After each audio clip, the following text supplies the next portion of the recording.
Gaming can put a major stress on your wallet, and even with seasonal Steam sales, it never feels like there's enough money in the world to try out all the games we want. Luckily, there are a ton out there that don't cost anything. We've been digging into the Steam library and found 10 exceptional free-to-play games currently available, so save your cash as we'll go over them right now.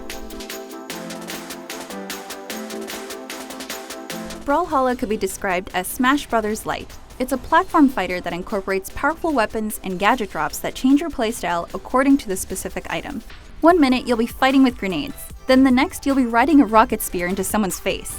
Play in ranked or casual matches that support 1v1s, 4v4s, and anything in between.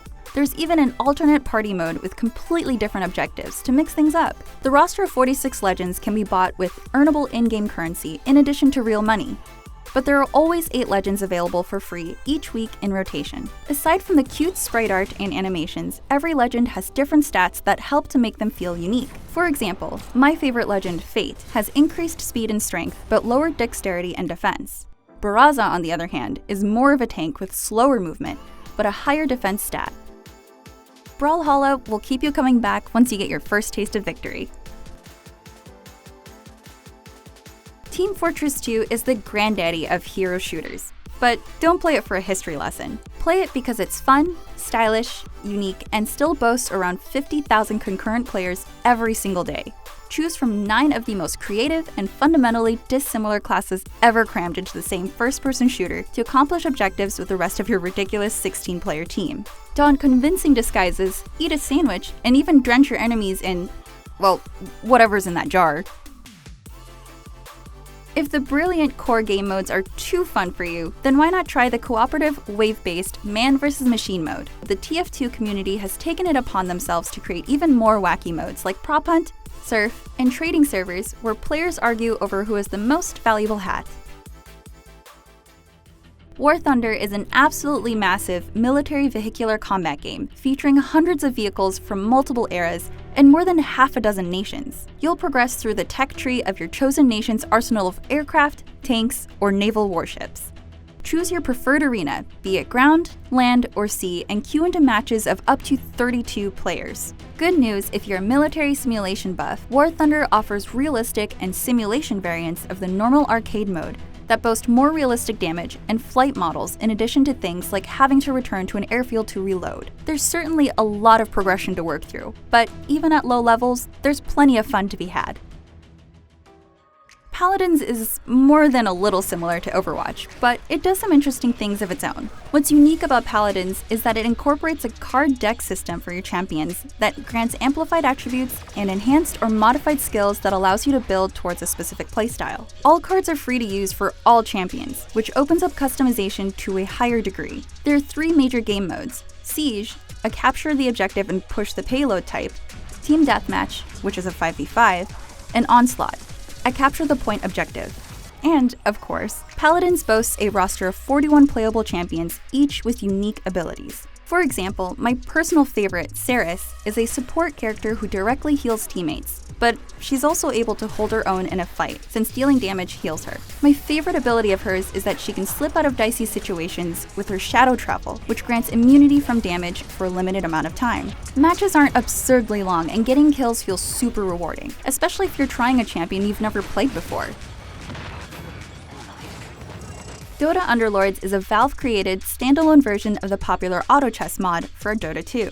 At a top level, Underlords is a deck-building tactics game, and while it isn't exactly easy to pick up at first, it becomes dangerously fun and addictive once you have a few games under your belt. Each match pits 8 players against one another to see who can build the best team of random units drafted from a shared pool. You'll have to consider unit placement, synergies, stats, effects, your opponent's strategies, as well as properly manage your golden experience in order to achieve victory. Every match is a brand new opportunity to try a new and fun build, which makes the prospect of playing just one more really hard to refuse.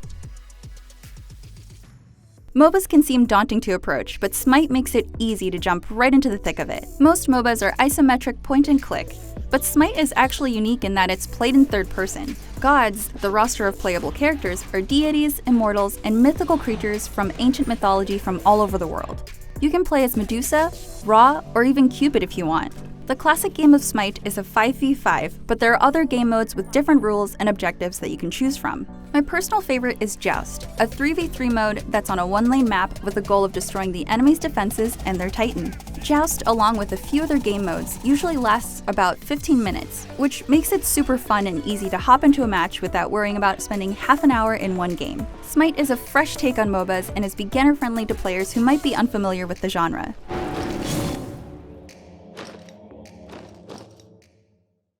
The Counter-Strike series has been the gold standard of competitive PC shooters for more than 20 years, and the global esports scene for CSGO has been going strong since the major championships were founded in 2013. While CSGO's biggest draw is undoubtedly its core bomb defusal and hostage rescue game modes, it also has a plethora of other modes to choose from, including the addicting gun game and a new battle royale that went live back in December. In addition to the official game playlist, CSGO allows the community to build privately modded servers that allow for a variety of creative game types. Some of these custom servers help you with your aim, while others house surfing obstacle courses, and some even create bizarre story campaigns that you just have to experience for yourself.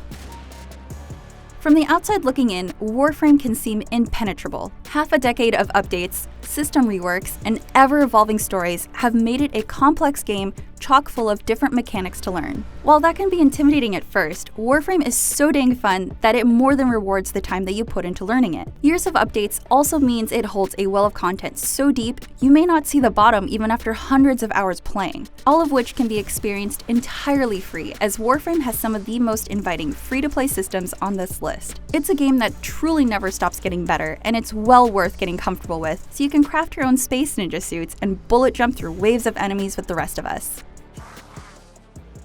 Dota 2 is a highly strategic MOBA with a reputation for its challenging mechanics. But if you spend any time with it, you'll see why people have invested years into this game. Like most MOBAs, Dota 2 pits two teams of 5 against each other on a map divided up by 3 lanes. The first team to destroy a key structure in the enemy's base, called an Ancient, hence the name Defense of the Ancients, wins. All the matches may happen on one map with the objective the same each time, but the growing list of over 100 heroes and plenty of item combinations to go with them makes each match unique. Valve's constant updates, some of which completely change the map and key mechanics, usually keep the meta fresh. Dota 2 can be frustrating at times, like with any living multiplayer game, but those narrow, or even crushing wins make it worth it. Even better, it's all completely free. But if you get sucked in, you might find yourself buying cosmetics, and it's yearly the International Battle Pass that contributes to the event's immense prize pool.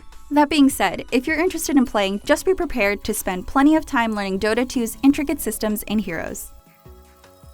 As of summer 2019, it's fair to say that Path of Exile is hands down the best ARPG on the market. In terms of post-launch support, developer Grinding Gear Games has candidly raised the bar for the genre. The most recent content update, called Legion, is Path of Exile's 10th expansion. The span of unique and replayable content at this point is absolutely massive, with depth to match when it comes to character progression and loot.